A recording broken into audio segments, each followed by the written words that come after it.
नमस्कार दोस्तों, जाना स्मॉल फाइनेंस बैंक का आईपीओ शुरू होने वाला है 7 फरवरी से लेकर के 9 फरवरी। इस आईपीओ में लिस्टिंग मिलने की संभावनाएं बहुत ज्यादा है। इसके पीछे दो रीजन है, पहले इसकी वैल्यूएशन और दूसरा इसका ग्रे मार्केट प्रीमियम। तो पहले इसकी वैल्यूएशन को समझते हैं, फिर हम ग्रे मार्केट प्रीमियम पर चलेंगे। वैल्यूएशन पर समझने से पहले कंपनी के काम को समझते हैं। देखिए, कंपनी बहुत सिंपल सा काम करती है, बैंक का काम है।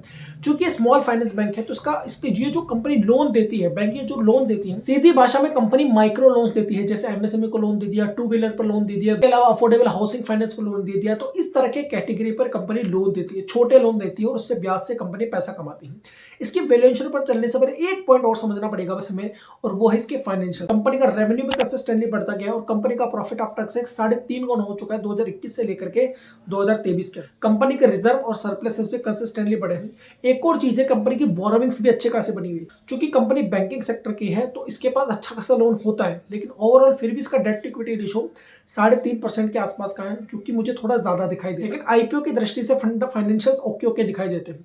अब हम वैल्यूएशन की जब हम बात करते हैं, अब अगर हम इसके पीयर कंपटीशन की तुलना करें, जैसे अगर हम इसकी तुलना करते हैं एयू स्मॉल फाइनेंस बैंक, तो जब हम इसका पीई देखते हैं तो उसका पीई काफी डिसेंट दिखाई देता है एयू स्मॉल फाइनेंस बैंक की तुलना में। लेकिन आपको यह समझना होगा, एयू स्मॉल फाइनेंस बैंक का जो रेवेन्यू है वो इससे 3-3.5 गुना ज्यादा है। लेकिन हम केवल उस दृष्टि से भी देखें, अगर हम रेवेन्यू को वहां तक ले जाए और हम इसके पीए को दोगुना तीगुना करते जाए, तो भी ये कंपनी काफी डिसेंट वैल्यूएशन पर अपने आईपीओ को लेकर आ रही है।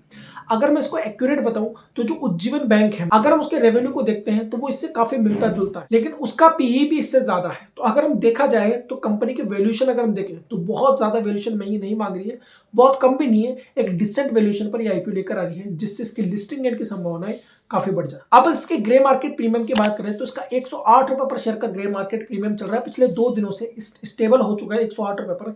इसके एक लॉट के अंदर आपको 36 शेयर्स देखने को मिलेंगे, तो आपको 3,888 रुपए का प्रॉफिट दिखाई दे रहा है, जो कि 26% है, जो कि काफी ठीक दिखाई दे रहा है अभी तक। अब जैसा कि आपने थंबनेल में देखा, मैंने कहा कि 90% लोग इसके अंदर फंस जाएंगे। इसके पीछे का रीजन मैं आपको बताता हूं, 2-3 रीजन है, ध्यान से समझना।